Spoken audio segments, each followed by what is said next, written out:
Media আপনার হাতের মুঠায়, কিন্তু চিরকাল এই অবস্থা থাকবে না। তার জয় পুতুল স্বামীর নামে পরিচিত হোক, এটা তিনি চান না। উনি চান পুতুল জয় ইবনে ওয়াজিদ না হয়ে হাসিনা হোক, কারণ উনি স্বামীর প্রতি একটু বিচক্ষণ। একটা ডিগ্রি আছে বলে উনি 9টি ডিগ্রি সংগ্রহ করে স্বামীকে দেখাই দিয়েছেন, তোমার থেকে আমি কোনো অংশে কম নই।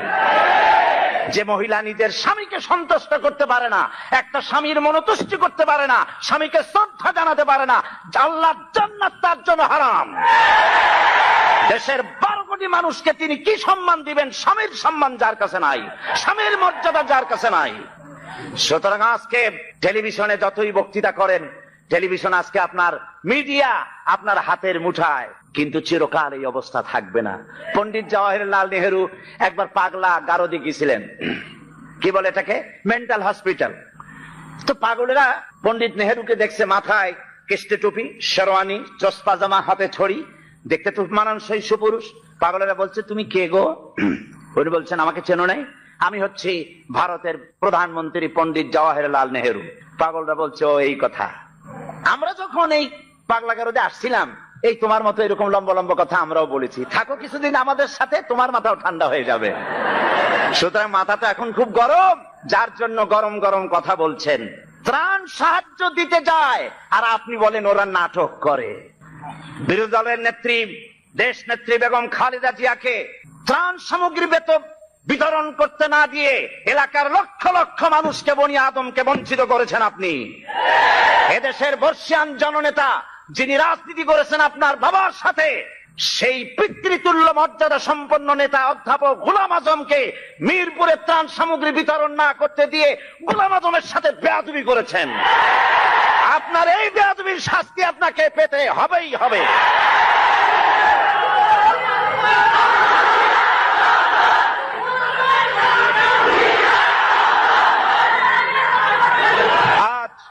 আজ স্পষ্ট করে বলি, বাংলাদেশে বলা হয় শিবির রক কাটে, বলে না? এদেশের দেশ পরিচালনার শীর্ষস্থানে বসা এমন এক ব্যক্তির সঙ্গে আমার কথা হচ্ছিল। তিনি বললেন শিবির তো রক কাটে। আমি বললাম আপনি দেখছেন? কয় না, আমার তো দেখার কথা না। জানলেন কি করে? বলল যে পত্র পত্রিকায় লেখে, সব পত্রিকায় আসে সমানে রক কাটে। আমি বললাম পত্রিকার সকল কথা কি আপনি বিশ্বাস করেন? সব পত্রিকায় লেখে, যখন বিশ্বাস না করে যাই কই।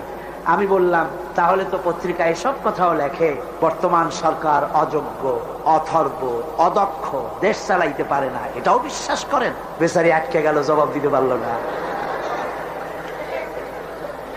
এই কথাটা কেন মাথায় ঢোকে না? একটা মানুষের রক কাটা সহজ না গুলি করে মারা সহজ? কোনটা সহজ? যেখানে অস্ত্র পাওয়া যায়, লাখ লাখ অস্ত্র পাওয়া যায় চিরবাবের মতো, সেইখানে একটা মানুষ ঠাইসা ধরিয়া তার রক্তটা কাটতে তো সময় লাগে। সে চিৎকার মারতে পারে, লোকজন ডাকতে পারে, রক কাটবে কেন? গুলি করে তোমার বেরোতে পারে। সুতরাং আসল কথা হলো, শিবিরের মতো একটা পবিত্র ছাত্র সংগঠন থেকে গোটা নতুন প্রজন্মকে মাহরুম করার জন্য এই অপপ্রচার শুরু হয়েছে।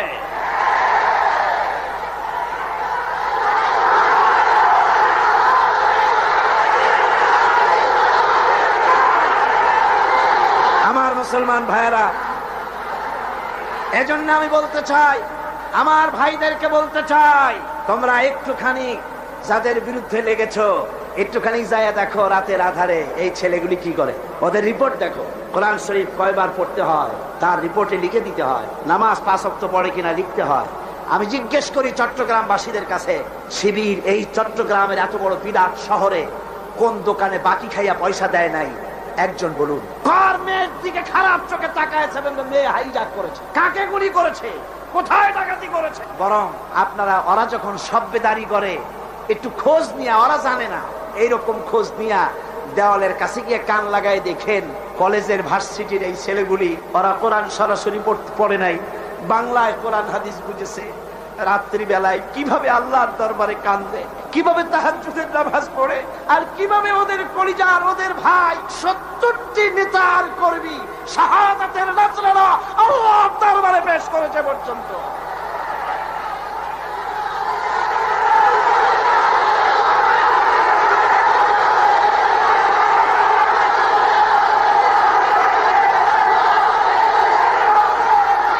আজ আমি আমি আজ এই বিশাল জনসমুদ্রের পক্ষ থেকে বলতে চাই, চট্টগ্রাম বিশ্ববিদ্যালয়ের বাইরে একটা ছেলেকে কে বা কারা মারলো, সেই জন্য বিশ্ববিদ্যালয় বন্ধ করে দেওয়া হলো। কতদিন কেউ জানেন না? 2 মাস 14,000 ছাত্র ছাত্রীর ভবিষ্যৎকে অনিশ্চিত করে দেওয়া হলো। আমরা প্রতিটি হত্যার বিচার চাই, প্রতিটি হত্যার নিন্দা করি, কিন্তু কোন মন্ত্রীর কথা মতো বিশ্ববিদ্যালয় বন্ধ করে রাখা যাবে না। বিশ্ববিদ্যালয় কোন মন্ত্রীর শ্বশুর বাড়ির আবদার নয়, যৌতুক নয়।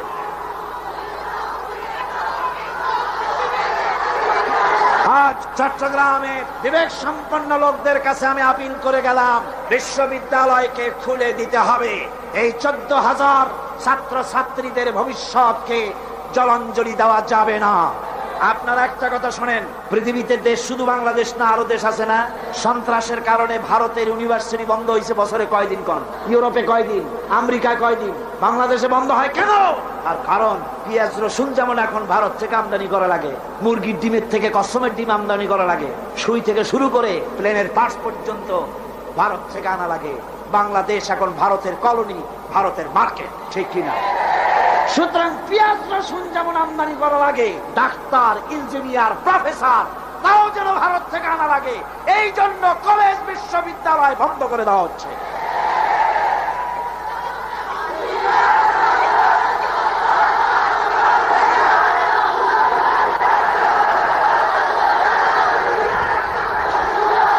আমি তরুণদের, জওয়ানদের বলবো, বাংলাদেশকে সত্যি যদি ভালোবাসো তাহলে ভারতীয় মুক্ত বাজার অর্থনীতির নামে ভারতের সম্পদ দিয়ে যেভাবে ভারতীয় বাজার দিয়ে বাংলাদেশকে নষ্ট করা হয়েছে, এর প্রতিবাদে তোমাদেরকে রুখে দাঁড়াতে হবে। মুক্তিযোদ্ধাদেরকে বলবো, মুক্তিযোদ্ধারা তোমরা যারা জীবন দিয়ে, রক্ত দিয়ে এই ভূখণ্ডকে একটা সম্পূর্ণ বাংলাদেশে পরিণত করার জন্য জীবন আর রক্তের বিনিময় দেশ স্বাধীন করেছিলে, মনে রেখো, একটা দেশের নামের পরিবর্তনে বা সে দেশের পতাকার পরিবর্তনে দেশের মানুষের ভাগ্যের পরিবর্তন হয় না। মুক্তিযুদ্ধ করে দেশ স্বাধীন হয়েছে ঠিকই, কিন্তু দেশের মানুষের ভাগ্যের উন্নতি হয় নাই। মুক্তিযোদ্ধাদের বলবো, তোমরা আমাদের প্রিয় সন্তান, তোমাদেরকে আরেকটা যুদ্ধ করতে হবে। সেই যুদ্ধ করবা কোরআনের শাসনের জন্য।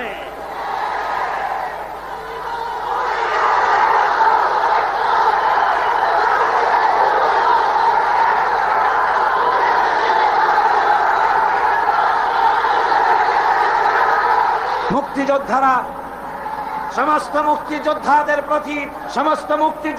প্রতি আমার আবেগ ভরাই আবেদন রইল, বাংলাদেশকে ইসলামী শাসন প্রবর্তন করার জন্য আপনারা আপনাদের অবদান রাখুন। কিয়ামতে পুরস্কার পাবেন আল্লাহর দরবারে, কোনো সন্দেহ নাই। যুবকদের ব্যাপারে সর্বশেষ কথা, কোরআন পড়ো, হাদিস পড়ো, বখাটেপনা, মাস্তানিপনা, সাদাবাজি বন্ধ করো। সত্যিকারের মুসলমান হয়ে আল্লাহর দ্বীনের দিকে এগিয়ে আসো। জান্নাত তোমাদের জন্য অবধারিত। বুড়া মানুষ একটাও ভেস্তে যাবে না কিয়ামতে। বুড়া মানুষ একটাও ভেস্তে যাবে না, কালো মানুষ একটাও ভেস্তে যাবে। বুড়া মানুষরা আবার অসন্তুষ্ট হন, আপনি যখন ভেস্তে যাবেন আল্লাহ আপনারে জওয়ান বানায় দিবেন। কারণ ভেস্তে এত নিয়ামত যা বুড়ারা খাইয়া হজম করতে পারবে না, ভেস্ত নষ্ট করে ফেলাবে। এই জন্য সব উরুবান আতরাবা, সমবয়স্ক বয়স্ক আল্লাহ করে দিয়ে দিবেন। কাল সুবহানাল্লাহ। জওয়ানদের ব্যাপারে এই আবেদন রইল। আর একটি কথা না বললে নয়, সেটা হচ্ছে এনজিও। সেটা কি? এনজিও। বাংলাদেশে বড় রকমের একটি সমস্যা এনজিও। সব এনজিও খারাপ তা নয়, কয়েকটা এনজিও আছে ইসলামের মারাত্মক শত্রু। বাংলাদেশে ইসলামের শ্রেষ্ঠ শত্রু হচ্ছে ব্রাক, 2 নম্বরে কারিতাস, 3 নম্বরে অক্সফাম। 52টা ইসলাম বিদ্বেষী এনজিও বাংলাদেশে কাজ করছে। আমাদের দেশে বামপন্থীরা এতদিনে খয়রাত করতো, ভিক্ষা করা ছাড়া উপায় থাকতো না, যেহেতু রাশিয়া তো শেষ। এনজিওরা এদের সকলকে চাকরি দিয়ে দিছে। আর এদের পত্রিকা হলো, এনজিওদের পত্রিকা হলো, ওর নাম রাখছে জনকণ্ঠ, আসলে এটার নাম হলো জঘন্য কণ্ঠ। এই জঘন্য কণ্ঠ আজকের কাগজ, ভোরের কাগজ, সকালের কাগজ, বাংলা বাজার, সবুজ বাংলা, আলামী, যতগুলি পত্রিকা সব ভারতের টাকা দিয়া পত্রিকাগুলি পরিচালিত হয়। এনজিওরা এই পত্রিকার মাধ্যমে ওলামাদেরকে ফতোয়াবাজ বলে গালি দেয়, ঠিক কিনা? ওরা নিজেরা মতলব বাস, তাই আলেমদের বলে ফতোয়া বাস। ওরা তুত গাছ লাগাইছে, জানেন তো তুত গাছ? বগুড়ায় গেলাম, ওরা কয় যে আলেমেরা সব তুত গাছ কাটছে। আমরা আলেমদের খাইয়ে খাইয়ে কাম নাই, তুত গাছ কাটবে। তুত গাছ লাগাইছো না তুমি? কেন তুত গাছ লাগিয়েছো? আমার দেশে সুতার প্রয়োজন, রেশমের এত কাপড় পরবে কোন বড় লোক? তারপর যদিও রেশমি কাপড় দরকার আমি মানলাম, সেজন্য এক জায়গায় শত শত বিঘা জমি কেন, সেখানে তোমরা তুত গাছের চাষ করো। কিন্তু মাইলের পর মাইল রাস্তার দুই ধারে তুত গাছ লাগাইয়া উদ্দেশ্যটা কি? কারা সংরক্ষণ করবে? কারা পোকা চাষ করবে? কারা তুত আহরণ করবে? আসল উদ্দেশ্য কি জানেন? আসল উদ্দেশ্য হলো দেশ যাতে বনায়ন করে দেশ সমৃদ্ধ না হয়। একটা মেহগনি গাছ লাগালে 15 বছর পর মেহগনি গাছের দাম হবে 20,000 টাকা, সেখানে তুত গাছ 20 বছর পরে দাম হবে না 10 টাকাও। বাংলাদেশের এই বনায়নের বিরুদ্ধে তুত গাছ লাগিয়ে তারা বড় বড় গাছ লাগাবার পথকে বন্ধ করে দিচ্ছে। সুতরাং এই বদনাম যদি তোমরা আমাদের দাও, শোনো, এই বদনাম যদি আমাদের দাও, আলেমেরা তুত গাছ কাটে, এই তুত গাছ দিয়েই আমরা তোমাদের ভূত ছাড়াবো ইনশাআল্লাহ। আজ শহর সমূহে আপনি যদি মসজিদ বানাতে চান জায়গা পাবেন না, ভূমি প্রশাসন থেকে বলবে জায়গা নাই। কিন্তু কারিতাস, অক্সফাম, এনজিওরা যদি জায়গা কিনতে চায়, চাষ বানাবার জন্য জায়গা কিনতে চায়, এই চট্টগ্রাম শহরে জায়গার অভাব হবে না। ঠিক কিনা কর? জোরে বলেন ঠিক কিনা? অদূর ভবিষ্যতে বাংলাদেশকে লেবানন এবং বৈরুত বানাবার একটা ষড়যন্ত্র নিয়ে এনজিওরা তারা কাজ করে যাচ্ছে। তারা আমাদের দেশের গরিব মানুষদেরকে খ্রিস্টান বানাচ্ছে। সুতরাং এনজিওরা তাদের অপতৎপরতা যদি বন্ধ না করে, তাহলে এই বাংলাদেশের 11.5 কোটি মুসলমানের মধ্য থেকে আবার টিপু সুলতানের জন্ম হবে, ফকির মজনু শাহর জন্ম হবে। আমরা এনজিও পিটাইয়া বঙ্গোপসাগর পার করে দেব।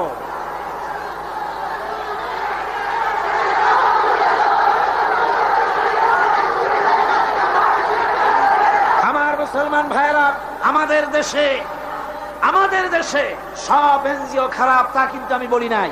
800 এনজিও কাজ করে, তার মধ্যে 600 এনজিও বাংলাদেশ বহু ভালো ভালো কাজ করে, আর বিদেশি 200-র ভিতরে 52টা এনজিও কাজ করে ইসলামের বিরুদ্ধে। তার ভিতরে শ্রেষ্ঠ হচ্ছে প্রাণ। একটা বাড়িতে যদি 5টা ছেলে বেকার থাকে আর একটা মেয়ে আছে, বেকার 5টা ছেলেরা তারা চাকরি দেবে না, চাকরি দেবে মেয়ে লোকটাকে। কোন ঠিক কিনা? জোরে কোন ঠিক কিনা? আমাদের মেয়েদেরকে বেপরোয়া করেছে, মোটর সাইকেলে চড়িয়েছে, ইজ্জত নষ্ট করেছে, বাংলাদেশের পারিবারিক বন্ধনকে বিনষ্ট করেছে। সুতরাং এই শয়তানি আমরা আর চলতে দেব না বাংলাদেশে ইনশাআল্লাহ। জোরে কোন ইনশাআল্লাহ। ভাইরা আমার, এরপরে আমার কথা হচ্ছে সাংবাদিক ভাইদের জন্য। সাংবাদিক ভাইরা যারা সাংবাদিকতা করেন, এটি একটি মহান পেশা। কোন আলহামদুলিল্লাহ। এই মহান পেশার দায়িত্ব যারা নিয়েছেন, আপনার একটা খবরে দেশের মধ্যে উত্তেজনার সৃষ্টি হতে পারে, আবার একটা বস্তুনিষ্ঠ সংবাদ পরিবেশনের কারণে উত্তেজনা প্রশমিত হতে পারে। ঠিক কিনা? সেজন্য সাংবাদিক বন্ধুদের বলবো, নিজের মত, দলের মত সংবাদ পরিবেশনার জন্য প্রভাবিত করতে না পারে, নিরপেক্ষভাবে বস্তুনিষ্ঠ সংবাদ পরিবেশনের চেষ্টা করুন। আমি দুঃখিত, এই চট্টগ্রাম এত বড় সবগুলি ন্যাশনাল পত্রিকার অফিস এখানে আছে কি নাই? আছে কি নাই? একটা মেয়ে লোকের খেমটা নাচ হলে পরে পত্রিকার প্রথম পৃষ্ঠায় আসে, লক্ষ লক্ষ জনতার ঢল নামলো, তোমাদের ক্যামেরাম্যান কোথায়, তোমরা কোথায় জিজ্ঞাসা করি। সুতরাং ইসলামের সাথে দুশ্মনী করো না।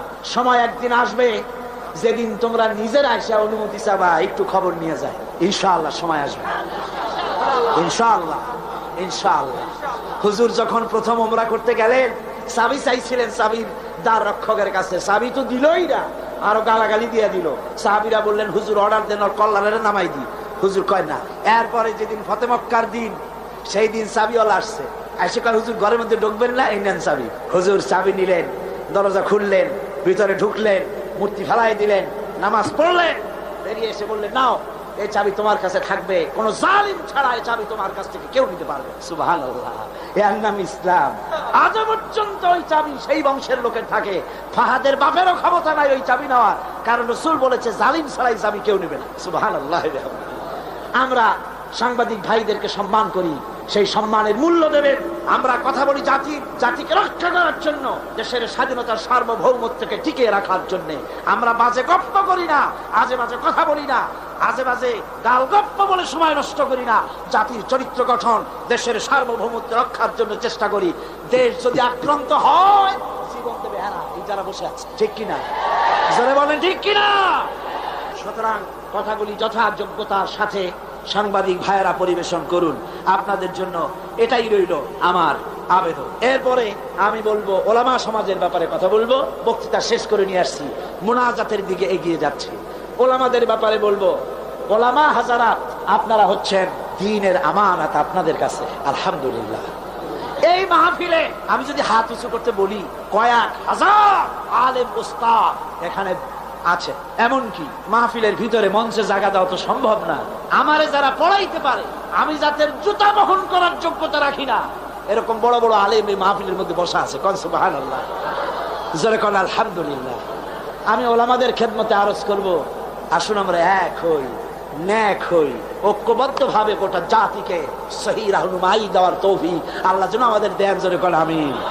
ওলামাদের মধ্যে গালাগালি দেওয়া, ফতোয়াবাজি করা, এগুলি বন্ধ করে দিতে হবে। এগুলো আগের থেকে অনেক কমছে, ঠিক কিনা? কন কমছে কিনা? আলহামদুলিল্লাহ, অনেক কমেছে। আগে তো খালি কইতো কাফের, ও কাফের, সে কাফের। ওর যে কাফের মনে না করে সেও কাফের। ওই কাফের মরলে পরে কবরে যে ঘাস হয়, সেই ঘাস যে গরুতে খায়, সে গরুও কাফের।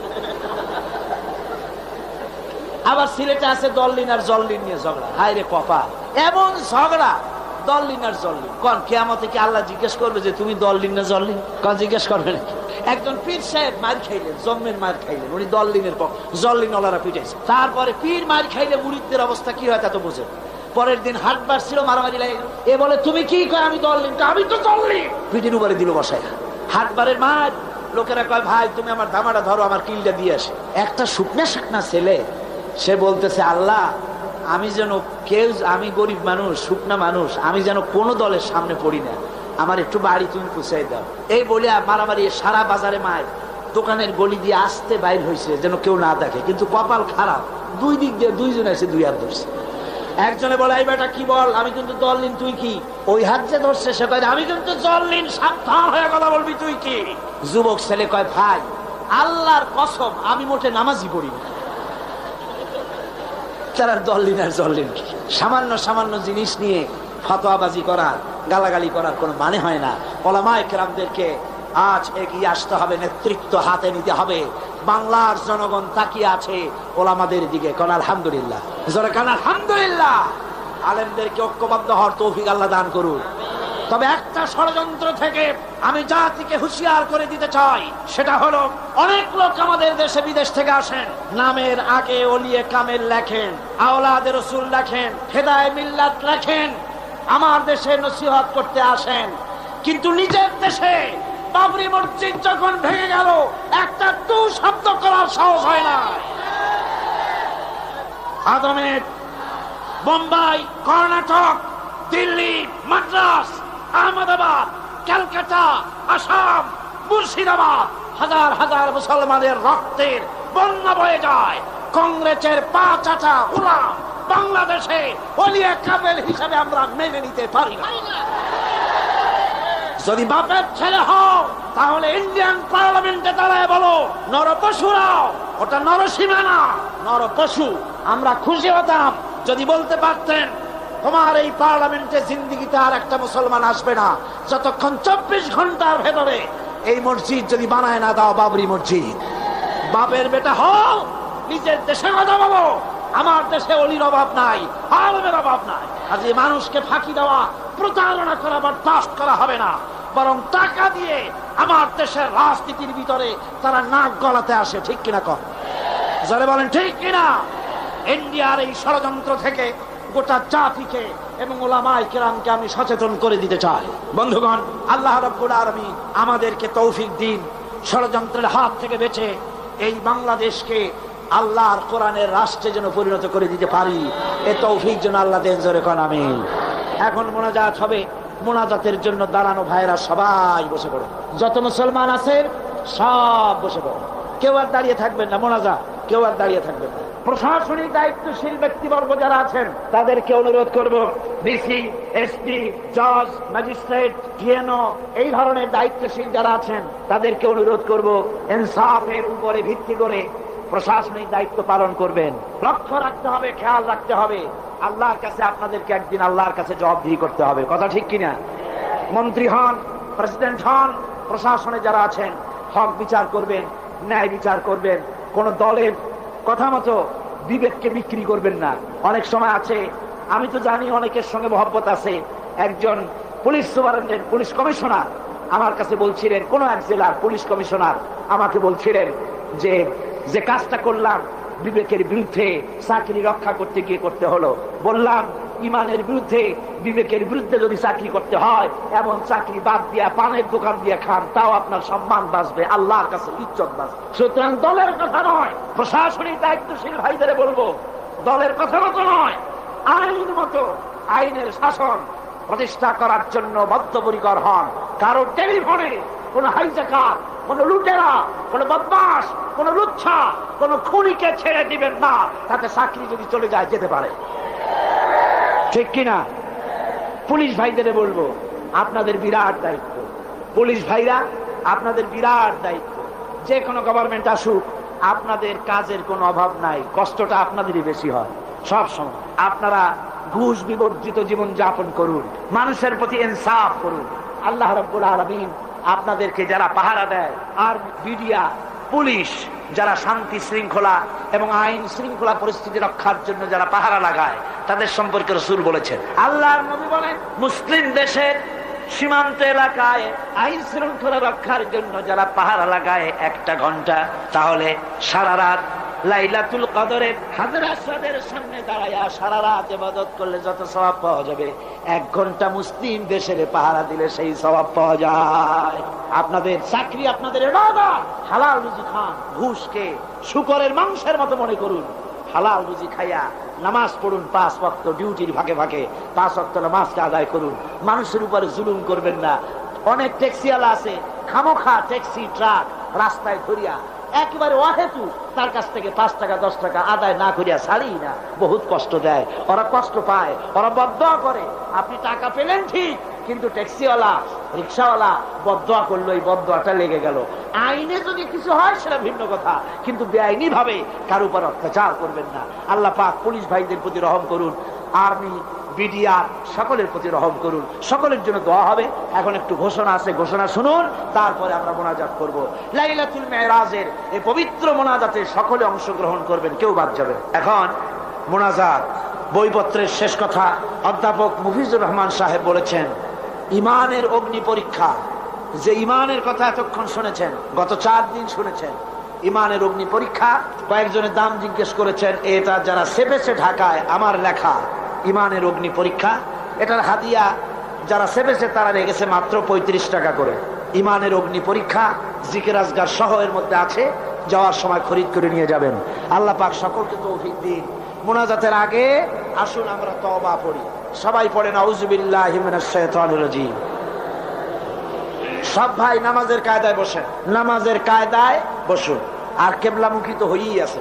আউযু বিল্লাহি মিনাশ শাইতানির রাজীম, বিসমিল্লাহির রহমানির রহিম, আস্তাগফিরুল্লাহ, আস্তাগফিরুল্লাহ, আস্তাগফিরুল্লাহ রাব্বি মিন কুল্লি যামবি ওয়া আতুবু ইলাইহি লা হাওলা ওয়ালা কুওয়াতা ইল্লা বিল্লাহিল আলিয়্যিল আযীম।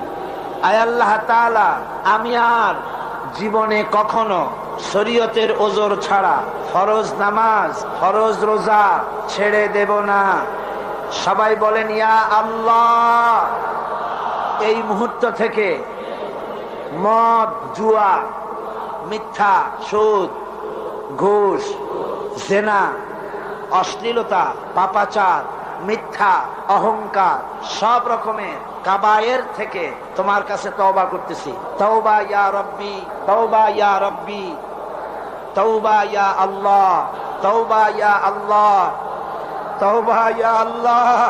লা ইলাহা ইল্লাল্লাহু মুহাম্মাদুর রাসূলুল্লাহ আশহাদু আল্লা ইলাহা ইল্লাল্লাহু ওয়াহদাহু লা শারীকা লাহু ওয়া আশহাদু আন্না মুহাম্মাদান আবদুহু ওয়া রাসূলুহু।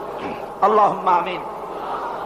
রব্বানা যালামনা আনফুসানা ওয়া ইন লাম তাগফির লানা ওয়া তারহামনা লানাকুনান্না মিনাল খাসিরিন।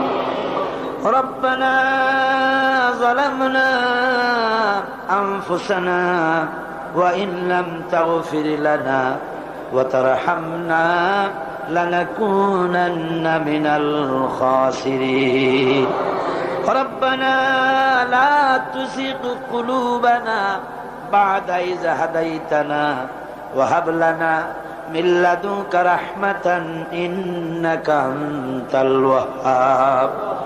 রব্বুল আলামিন 5 দিন ব্যাপী কোরআন শরীফের তাফসীরের মাহফিলের আজকের এই শেষ দিনে গভীর রজনীতে কোরআনে কারীম সামনে নিয়া লক্ষ লক্ষ পুরুষ আর নারী একত্রিত হয়ে গুনার বোঝা মাথায় নিয়ে তোমার দরবারে হাত উঠাইছি। রব্বুল আলামিন এই 5 দিনে আলোচনা করতে গিয়ে আমি মানুষ বলার মধ্যে যদি কোনো ভুল করে থাকি আমি বিনীতভাবে তোমার কাছে মাপ চাই। আয় আল্লাহ, তোমার বান্দাদের দিল থেকে স্মৃতি থেকে সে ভুল কথাগুলি মিটাইয়া দাও।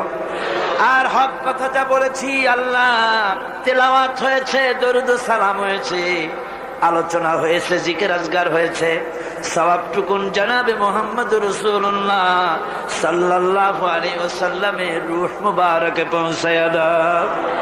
রব্বুল আলামিন আদম আলাইহিস সালাম থেকে নিয়ে আজ পর্যন্ত পৃথিবীর মাটির নিচে যত মুমিন মুমিনাত শুয়ে আছে আল্লাহ সকলকে তুমি মাফ করে দাও।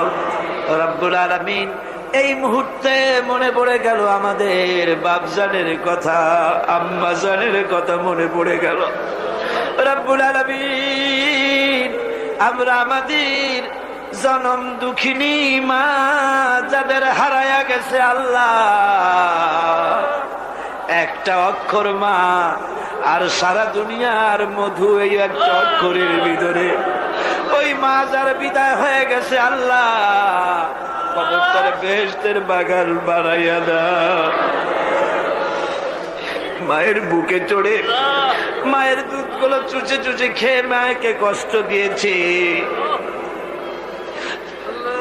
পৌষ মাসে মাঘ মাসে প্রস্রাব করে দিয়েছি, ভিজা জায়গায় মা নিজে শুয়ে কলিজার টুকরা সন্তানটাকে বুকের উপরে নিয়ে সারাটা রাত কাটাইয়া দিয়েছে।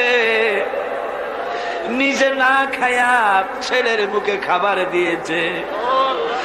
কান্না শুনলে পরে হাজারো কাজ ফালাইয়া রাখা বাচ্চাকে কোলে নিয়ে শত চুমা দিয়া কান্না মুখে হাসি ফুটাইল যে মা। আল্লাহ, ওই মা যার বিদায় হয়ে গেছে আল্লাহ কবরটারে বেহেশত বানাইয়া দাও। রব্বুল আলামিন আমাদের আব্বা জান আমাদেরকে লেখাপড়া শিখাবার জন্য, বাড়িঘর জায়গা জমি করার জন্য কত কষ্ট করেছে। আমাদের আব্বা যাদের মারা গেছে আল্লাহ আমাদের আব্বাকে জান্নাতুল ফেরদাউস নসিব করে দাও। রব্বুল আলামিন সকলে সম্মান করে ডাকে, নাম ধরে কেউ তো ডাকে না, বানায় ফেলেছি আল্লাহ। নাম ধরে ডাকে তো বাপে আর মায়। আল্লাহ আমাদের বাপজান আমাদের মা যাদের মারা গেছে কবরগুলি বেহেশত বানাইয়া দাও। রব্বির হামহুমা কামা রব্বায়ানি সগীরা। সবাই পড়েন রব্বির হামহুমা কামা রব্বায়ানি সগীরা। আয় আল্লাহ আমাদের আব্বা আম্মা যাদের বেঁচে আছে আল্লাহ, আমরা অনেক কারণে অনেক সময় খেদমত যেমনটি করা দরকার পারি না। রব্বুল আলামিন মা বাপ যাদের বেঁচে আছে সুস্থ রাখো, ভালো রাখো, খাতেমা বিল খাইর করো।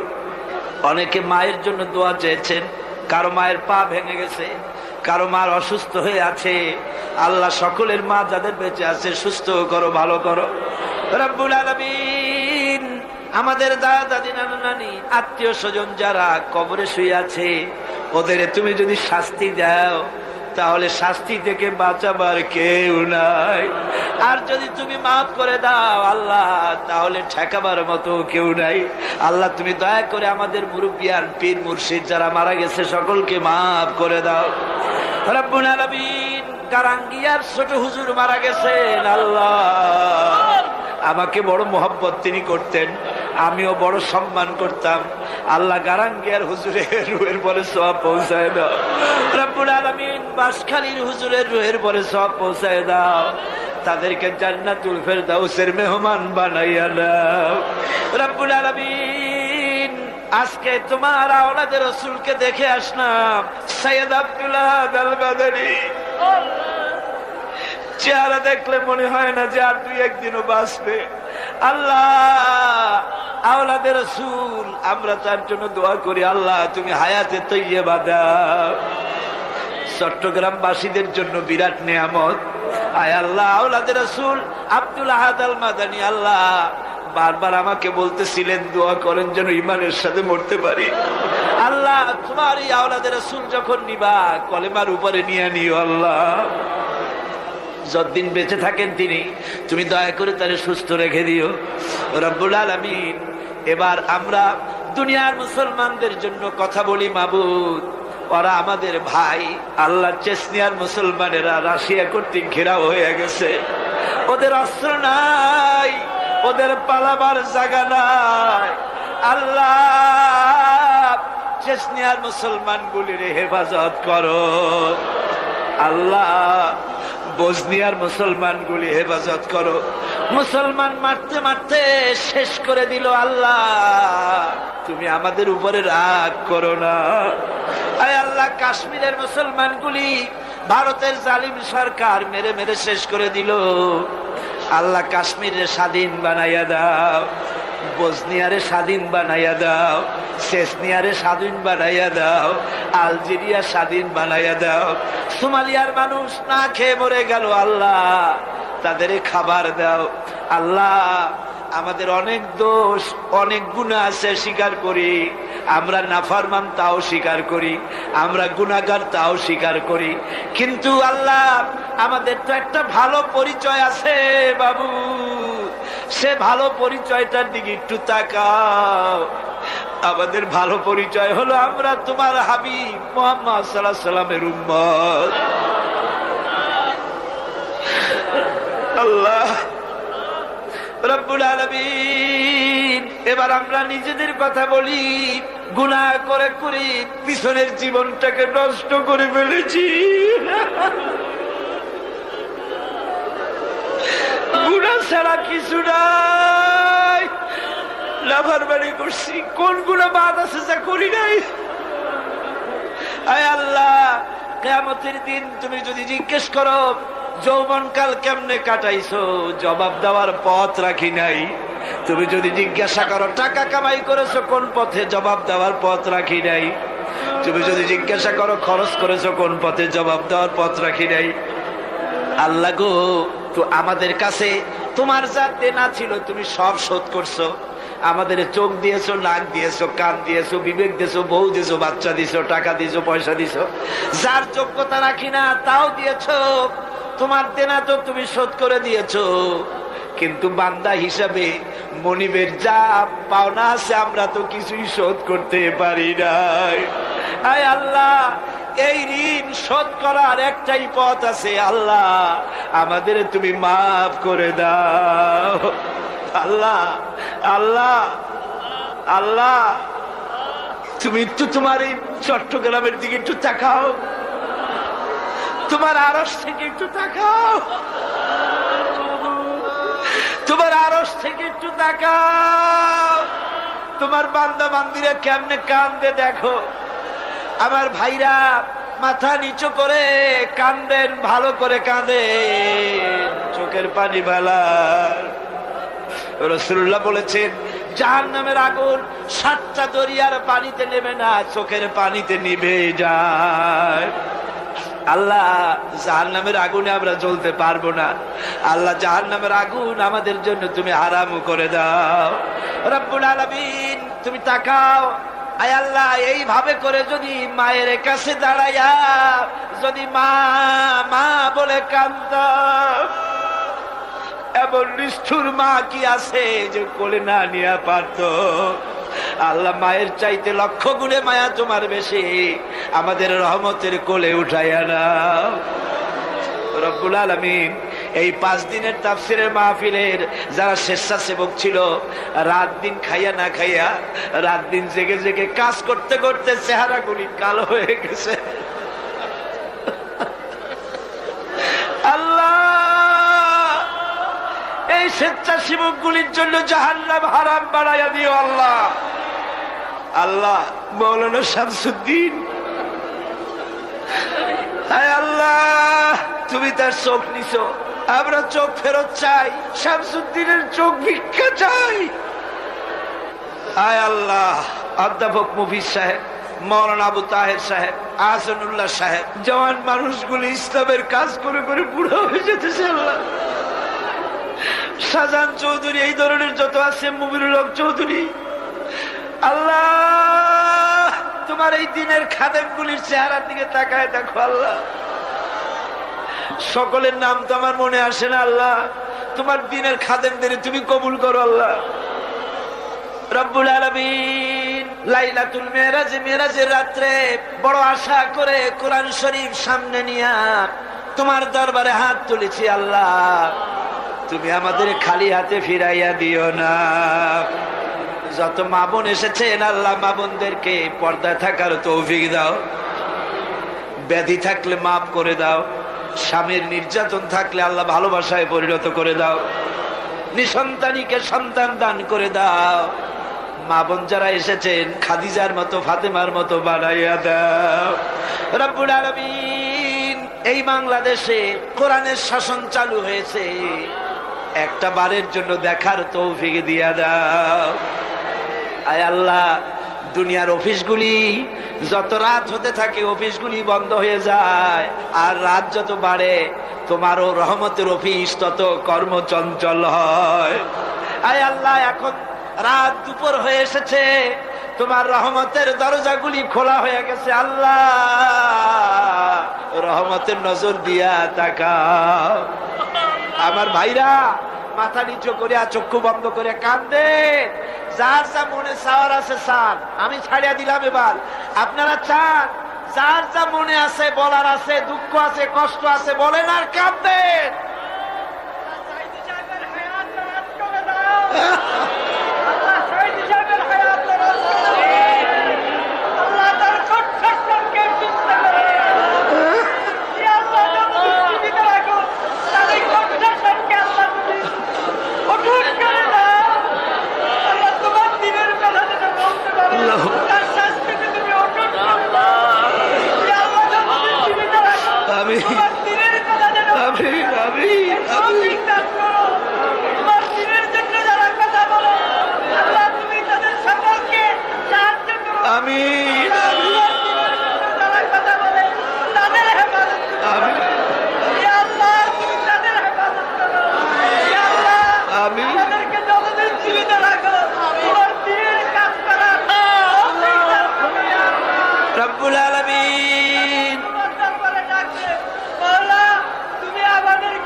এই মাহফিলের ভিতরে যত মানুষ এসেছে, আয় আল্লাহ তুমি মেহেরবানি করে আমাদের সকলের জন্য জাহান্নাম হারাম বানাইয়া দাও আল্লাহ। আর একখানা দোয়া করি, লাইলাতুল মেরাজে তাফসীরের মাহফিলের দোয়া কবুল হবে বলে আল্লাহ বলতেছে। আল্লাহ এর মধ্যে বহুত মানুষ আছে মক্কা দেখে নাই, মদিনা দেখে নাই। আল্লাহ যারা মক্কা মদিনা দেখে নাই, হজ করার তৌফিক আল্লাহ সকলকে দিয়ে দাও। রব্বুল আলামিন তোমার হাবিবকে তামাম জিন্দেগির ভিতরে একটা রাতে রাসূলুল্লাহর সঙ্গে আমাদের স্বপ্নে জিয়ারত করাইয়া দিও আল্লাহ। রব্বুল আলামিন আয় আল্লাহ কোনটা ইসলামী বিশ্ববিদ্যালয় আল্লাহ তুমি মঞ্জুর করে নাও আল্লাহ। আয় আল্লাহ ইসলামী বিশ্ববিদ্যালয় মঞ্জুর করে নাও। আয় আল্লাহ কর্ণফুলী পত্রিকা আল্লাহ কবুল করে নাও রব্বুল আলামিন। আয় আল্লাহ তোমার কাছে কি চাইবো, চাওয়ার আগে অনেক কিছু তুমি দিয়েছো। আয় আল্লাহ যে যা চাইলো সকলকে আল্লাহ তুমি দিয়ে দাও। আয় আল্লাহ তাআলা বাংলাদেশের সেনাবাহিনী, বাংলাদেশের বিডিআর, বাংলাদেশের পুলিশ বাহিনী তোমার রহমত দিয়ে ঢেকে রাখো আল্লাহ। আল্লাহ বাংলাদেশের বিমান বাহিনী, নৌবাহিনী, সেনাবাহিনী, পুলিশ, বিডিআর সকলকে দ্বীনের মুজাহিদ বানায় দাও। বাংলাদেশের সব ডিসি, সব এসপি, সব জজ, সব ব্যারিস্টার, সব আইনজীবী সকলকে খাঁটি মুসলমান বানায় দাও আল্লাহ। আল্লাহ দিনদার বানাও, পরহেজগার বানাও। সাংবাদিক ভাইদের উপরে রহম করো, দিনের রাস্তায় চলার তৌফিক দাও। আল্লাহ তাআলা এই কলেজ কর্তৃপক্ষ প্রতি বছর তাফসীর মাহফিলের জন্য জায়গা দেয়, আল্লাহ কিয়ামতে ওনাদের জন্য বেহেশতের জায়গা তুমি দিয়ে দিও। আয় আল্লাহ এই কলেজকে তুমি কবুল করে নিও আল্লাহ। আর একটা দোয়া মনে পড়লো, প্রত্যেক বছর মাহফিলে আনোয়ার চৌধুরী সাহেব যতদিন আমার পেরে ওই হাই স্কুল মাঠে, কলেজিয়েট মাঠে মাহফিল হতো, আমার পাশে বসে আমাকে চা বানায় খাওয়াইতো। বেচারা এখন ঠিক মতো নামাজও পড়তে পারে না, তার কষ্ট শুনেছি। আনোয়ার চৌধুরী সাহেবের উপর আল্লাহ তুমি রহমত করো, তাকে সুস্থ করো। তিনি গারাঙ্গিয়া হুজুরের একজন মুরিদ, আল্লাহ তুমি তার উপরে রহম করো, আল্লাহ তাকে তুমি ভালো রাখো। আয় আল্লাহ তাআলা এই মাহফিলে যত আলেম ওলামা এসেছেন, বিশেষ করে মুরব্বী হযরত মাওলানা সিদ্দিক আজাদ সাহেব, হায়াতে তাইয়্যিবা দাও, সেহাতে কুল্লিয়া দাও। রামগতির পীর সাহেব এসেছেন, আরো আলেম ওলামা এসেছেন। যারা যত আলেম এসেছেন আল্লাহ সমস্ত আলেমের রোগ ব্যাধি দূর করে দাও, তাদের স্বাস্থ্য ভালো করে দাও, তাদেরকে সহি রাহনুমাই করার তৌফিক দাও। হাই স্কুল, কলেজ, ইউনিভার্সিটির শিক্ষক যারা এসেছেন তাদের উপর খাস রহমত নাজিল করো। মাদ্রাসার ছাত্র, কলেজের ছাত্র, ইউনিভার্সিটির ছাত্র, ছাত্র যুবক যারা আসছে সকলের উপরে রহম করো। আয় আল্লাহ মা বোনদের উপরে রহম করো। আয় আল্লাহ কেউ যেন এই মাহফিল থেকে কেউ যেন খালি হাতে ফেরত না যায়, রহমত দিয়া সকলের হাত ভরে দাও। বাইতুল সরকার পীর সাহেবের জন্য দোয়া করুন, তিনি অসুস্থ, ডায়াবেটিসে ধরেছে, আল্লাহ যেন তাকে স্বাস্থ্য ভালো রাখেন, সুস্থ রাখুন, ভালো রাখেন। তাকে দিয়ে যেন আল্লাহ দ্বীনের খেদমত নেন। আল্লাহর যত হক্কানি ওলি আছে, বুজুর্গ আছে, সকলের উপর আল্লাহ তোমার রহমত নাজিল করো। জেলখানার ভিতরে যারা মজলুম আছে আল্লাহ তাদেরকে তুমি রহম করো আল্লাহ। অনেকে আহত আছে, যারা শহীদ হয়েছেন সকলের প্রতি আল্লাহ তুমি রহম করো। আমি এখন আমার নিজের জন্য আপনাদের কাছে একটা কথা না বলে পারি না। আমার নিজের জন্য একটা কথা আমি বলি।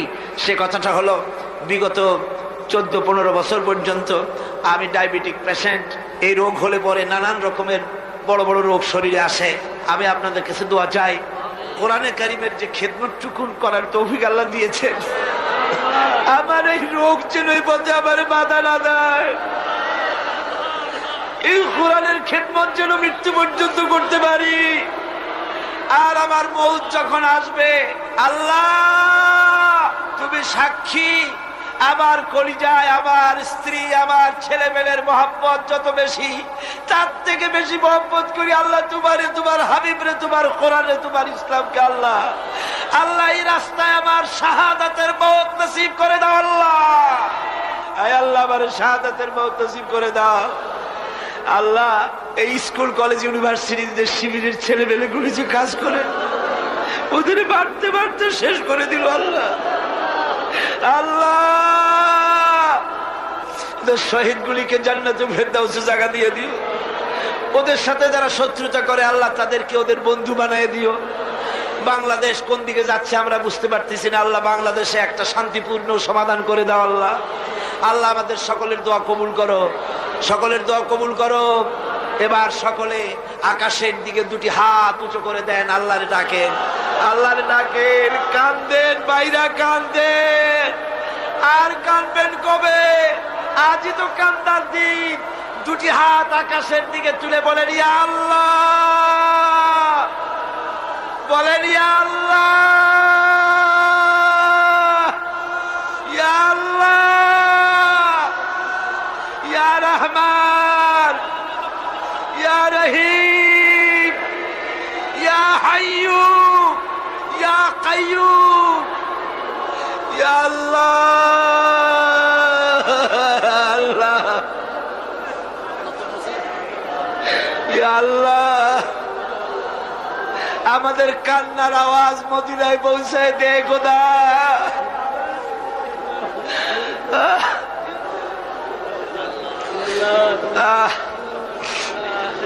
আল্লাহ, বাংলাদেশে কোরআনের শাসন হয়েছে, একটা দিনের জন্য হলেও আমাদের দেখাই দিও আল্লাহ।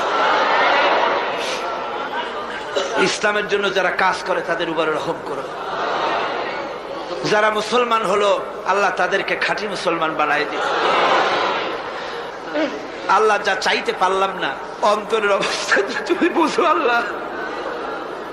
আমাদের স্ত্রীদের জন্য দোয়া করি আল্লাহ, আমাদের স্ত্রীদেরকে হেদায়েত করে দাও, তাদের পর্দানশীনা বানাও, তাদেরকে মুত্তাকি বানাও আল্লাহ। তাদের উপরে রহমত করো, তাদের রোগ ব্যাধি ভালো করো আল্লাহ। আমাদের ছেলে মেয়ে যা দান করেছো সবগুলিকে দিনদার বানাও, নামাজি বানাও। আমাদের ছেলে মেয়েগুলিকে নামাজি বানাও, নামাজি বানাও। আমাদের ছেলে মেয়ের নামাজ দেখা, তাদের দিনদারি দেখে আমাদের চক্ষু যেন ঠান্ডা হয় আল্লাহ। এইরকম ছেলে তোমার কাছে চাই আল্লাহ। আল্লাহ, আজকের দোয়া ফিরাইয়া দিও না বাবু। আমরা এই বিশ্বাস নিয়ে হাত নামাচ্ছি, যা বলছি সব তুমি কবুল করেছো। ربنا تقبل منا إنك أنت السميع العليم وتب علينا إنك أنت التواب الرحيم سبحان ربك رب العزة عما يصفون وسلام على المرسلين الحمد لله رب العالمين واجعل آخر كلمتنا عند الموت لا إله إلا الله محمد رسول الله السلام عليكم ورحمة الله। এরপরে আল্লাহ পাক বলছেন وآتاكم من كل سألتموه وإن تعدوا نعمة الله لا تحصوها إن الإنسان لظلوم كفار। আল্লাহ পাক বলেন, তোমাদের প্রতি আল্লাহ পাকের দয়া, তার রহমত, তার করুণা এত বেশি, তোমাদের সকল চাহিদা তিনি পূরণ করেছেন, কোনো চাহিদা বাকি রাখেন নাই। আমাদের চাওয়ার আগে আমাদের যা কিছু প্রয়োজন আল্লাহ রাব্বুল আলামিন সব সাপ্লাই করেছেন। যেরকম সুবহানাল্লাহ। ওই আল্লাহ পাক বলেন ওয়া ইন তাউদ্দু নি'মাতাল্লাহি লা তুহসুহা। বান্দারে, আমার নিয়ামত যদি গণনা করো, গুনতে গুনে গুনে গুনে আমার নিয়ামতকে গুনে শেষ করতে পারবা না। এত অসংখ্য নিয়ামত ছড়িয়ে ছিটিয়ে রেখেছি বিশ্ব জুড়ে, সর্বত্র সব জায়গায় আমার করুণার ছোঁয়া তোমার চোখের সামনে পড়বে। আল্লাযী জাআলা লাকুমুল আরদা মাহদাও ওয়া জাআলা লাকুম ফীহা সুবুলান লাআল্লাকুম তাহতাদুন। আল্লাহ পাক যিনি জমিনকে, এই পৃথিবীকে তোমাদের জন্য বিছানার মতো বিছায় দিয়েছেন, আর বিচরণের জন্য সমতল পথ তৈরি করে দিয়েছেন। এই পৃথিবীটা তোমার জন্য কি সুন্দর করে আল্লাহ পাক একটা গালিচার মতো করে বিছায় দিয়েছেন, সবুজ ঘাস তাতে রয়েছে। এই পৃথিবীর মাটি আল্লাহ পাক মানুষের জন্য কি সুন্দর ঘাটিতে পরিণত করে দিয়েছেন। এই মাটির আল্লাহর রহমতটা দেখুন, একদিকে মাটি নরম, আবার এমন নরম নয় যে 10 তলা 20 তলা 50 তলা বিল্ডিং করলে পরে এর ভারের চোটে ভিতরে ঢুকে যাবে, এরকম নরম নয়। যেখানে যতটুকুন প্রয়োজন ফসল ফলাবার জন্য বৃষ্টি দিয়ে মাটি নরম করে ফসল ফলাবার ব্যবস্থা করা হয়। আবার বিল্ডিং তৈরি করার জন্য মাটি যেমন শক্ত হওয়া দরকার তেমন শক্ত আল্লাহ পাক করে দিয়েছেন। এখন তো 130, 35, 40 তলা পর্যন্ত, তারও বেশি তলা বিল্ডিং তৈরি হচ্ছে। আমি 135 পর্যন্ত উঠেছি আমেরিকায়, 135 তলা বিল্ডিং। এটা উঠতে 39 সেকেন্ড লাগে মাত্র। এখন এদের লিফটটা কি পাওয়ারফুল চিন্তা করেন, সা করে একটা শব্দ হয় আর আপনি দেখছেন যে 135 তলার ছাদের উপর উঠে গেছে। নিচের দিকে তাকাইলে মানুষগুলো ছাগলের ছাওয়ার মতো এতটুকু এতটুকু দেখা যায়, গাড়িগুলো পিঁপড়ার মতো দেখা যায়। এগুলি নতুন নতুন প্রযুক্তির মাধ্যমে তৈরি করা হচ্ছে। এখন এই বিশাল বিল্ডিং, এত ওজন, এই ওজন ধারণ করার জন্য মাটিকে আল্লাহ পাক ভারসাম্য, শক্তির ভারসাম্য দান করেছেন। এটাকে আল্লাহ পাক নরমও করেছেন, আবার শক্তও করেছেন। এই মাটি, এই পৃথিবী আমাদের জন্য বিশাল এক নিয়ামত আল্লাহ পাক করে দিয়েছেন, ফসল ফলাবার জন্য, চলাফেরার জন্য। আবার এই মাটি যেন আপনাকে নিয়ে নড়াচড়া করতে না পারে। মাঝে মাঝে ভূমিকম্প হয় না? পৃথিবীতে ভূমিকম্প জোন যেগুলি আছে সেগুলি হচ্ছে Japan, China, turkey, Iran, America, এরকম বিভিন্ন দেশে ভূমিকম্পের জোন, এগুলি ভূমিকম্প এলাকা। আমাদের এসব দেশে ভূমিকম্প কম হয়, তবে ইদানিং একটু একটু শুরু হয়েছে। আল্লাহ যেন এই ভূমিকম্পের গজব থেকে আমাদেরকে বাঁচান। এত আস্তে আমিন বললেন কেন? আল্লাহ পাক কি প্রচন্ড ক্ষমতার মালিক। তিনি রহমত করে এ জমিনকে সুন্দর স্থিতি স্থাপক, একটা স্থিতিশীলতা করে দিয়েছেন। এই পৃথিবী যেন আমাদের নিয়ে নড়াচড়া করতে না পারে, সেজন্য আল্লাহ পাক পাহাড় সৃষ্টি করেছেন। চট্টগ্রামে পাহাড় আছে না? রাঙামাটি, খাগড়াছড়ি, বান্দরবান পাহাড় আছে না? আছে। লোকেরা এই পাহাড়ের উপকারিতা বোঝে না, সমানে পাহাড় কাটে। যারা পাহাড় কাটেন তারা আত্মঘাতী কাজ করেন, তারা পৃথিবীর মানুষের ক্ষতি করেন। পাহাড় আল্লাহ পাক তৈরি করেছেন। আল্লাহ কোন জিনিস খেলতামাশার জন্য তৈরি করেন নাই। গতকাল এই আয়াতটি আমি পড়েছিলাম, الذين يذكرون الله قياما وقعودا وعلى جنوبهم ويتفكرون في خلق السماوات والأرض ربنا ما خلقت هذا باطلا। নিরর্থক করে আল্লাহ পাক কোন জিনিসকে তৈরি করেন নাই। আল্লাহ পাক এই পাহাড় সৃষ্টি করেছেন জমিনের ভারসাম্য রক্ষা করার জন্য। সেই পাহাড়গুলি কাটতেছে মানুষ সমানে, গাছ কাটতেছে সমানে। এতে করে প্রকৃতির ভারসাম্য নষ্ট হয়ে যাচ্ছে। এগুলি সব আল্লাহ পাকের রহমত, সবগুলি আল্লাহ পাকের নিয়ামত। খালি খালি আল্লাহ কিচ্ছু তৈরি করেন নাই।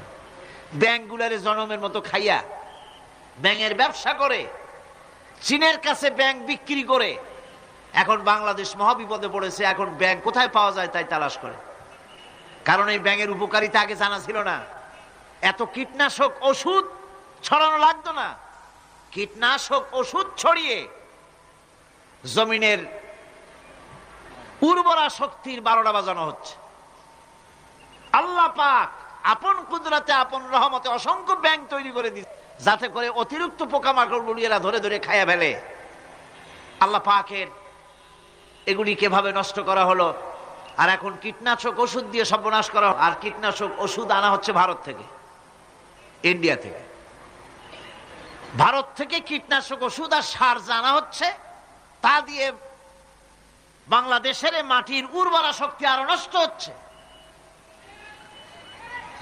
আপনারা জিজ্ঞেস করবেন চাষীদের কাছে কিভাবে নষ্ট হচ্ছে। সুতরাং আল্লাহ পাক খেল তামাশায় বস্তু করে কিছুই তৈরি করেন নাই, সবগুলিকে আপন রহমতে তৈরি করেছেন মানুষের সৃষ্টি জগতের জন্য, যার দ্বারা মানুষ উপকৃত হতে পারবে। এজন্য তিনি হচ্ছেন রহমান। বলেন তিনি কি? রহমান। আল্লাহ রাব্বুল আলামিন জমিন সৃষ্টি করলেন, পাহাড় দিলেন, গাছপালা তরুলতা তৈরি করে দিলেন। এরপরে আল্লাহ পাক বলছেন, তাকিয়ে দেখো সমুদ্রের দিকে, ওয়া হুয়াল্লাযী সাখারাল বাহরা লিতাকুলু মিনহু লাহমান তারিয়ান ওয়া তাস্তাখরু মিনহু হিলিয়াতান তালবাসুনাহা। সমুদ্রের দিকে লক্ষ্য করে দেখো, এই সমুদ্রকে তোমাদের অনুগত করে দিয়েছি। এর মধ্যে রয়েছে তাজা মাছ মাংস রয়েছে, এর ভিতরে রয়েছে তোমাদের পরিধানের অলংকার আদির জন্য মূল্যবান সম্পদ রাখা হয়েছে সমুদ্রের মধ্যে। বিজ্ঞানীরা বলেছেন পৃথিবীর উপরিভাগে যা আছে মাটির তলায় তার থেকে অনেক বেশি বেশি মূল্যবান জিনিস আছে। আছে না মাটির তলায় মূল্যবান জিনিস? কি আছে? কি আছে? খনিজ দ্রব্য আছে, সোনা আছে, লোহা আছে, তেল আছে। তেল যে শুধু সৌদি আরবে, কুয়েতে আর কাতারে, বাংলাদেশে তেল নাই এটা ঠিক না। আমাদের দেশে তেল আছে। আল্লাহ তেল আমাদের দেশে দিয়েছেন, তবে অতটা না হলেও কিছুটা তো দিয়েছেন। আমাদের দেশে চা আছে, পাট আছে, আমার দেশেও তেল আছে। মাঝে মধ্যে তেলের কুয়া সিলেটের হরিপুর থেকে, বাখরাবাদ থেকে, ভোলা থেকে, বিভিন্ন জায়গা থেকে তেলের কুয়া বের করে দেখানো হয়। তেল আছে। যারা ক্ষমতাসীন, যারা সরকার, যারা দেশ চালাও, যদি আমারে সেজদা দাও, যদি নামাজি হও, কোরআনের সাথে বিরোধিতা যদি না করো, যদি কোরআন সুন্নাহর শাসন প্রতিষ্ঠা করো, এ ধরনের অসংখ্য তেল বের করে দেব। কিন্তু কিন্তু বারবার উমরা করে, হাতে তসবিহ ধারণ করে, মাথায় পট্টি বেঁধে যদি ইসলামের সাথে নাফরমানি করা হয়, তোমাদের তেল আল্লাহ পাক বের করে ছাড়বেন। আল্লাহ পাক বাহানা পছন্দ করেন না। এই জমিনে ফসল আছে, অসংখ্য ফসল আল্লাহ পাক দিয়েছেন, অসংখ্য খনিজ পদার্থ আল্লাহ পাক দান করেছেন। সেই খনিজ পদার্থগুলি আল্লাহ পাক, খনিজ দ্রব্যগুলি আল্লাহ পাক দিবেন মোমেনদের হাতে। কাদের হাতে দিবেন? আল্লাহ পাক বলেছেন, ওয়ালাউ আন্না আহলাল কুরা আমানু ওয়াত্তাকাউ লাফাতাহনা আলাইহিম বারাকাতিম মিনাস সামাই ওয়াল আরদ।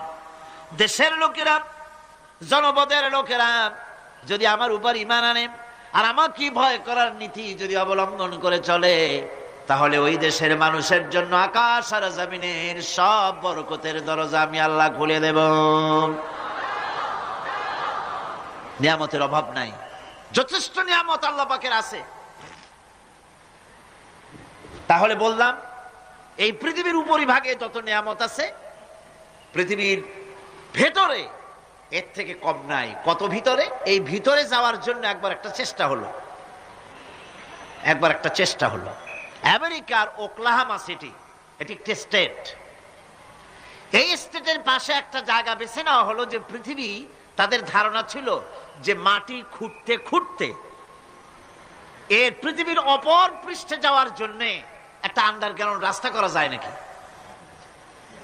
ছোটবেলায় পড়ছিলাম ভূগোলে একটা বইতে, যে কেউ যদি আমাদের দেশ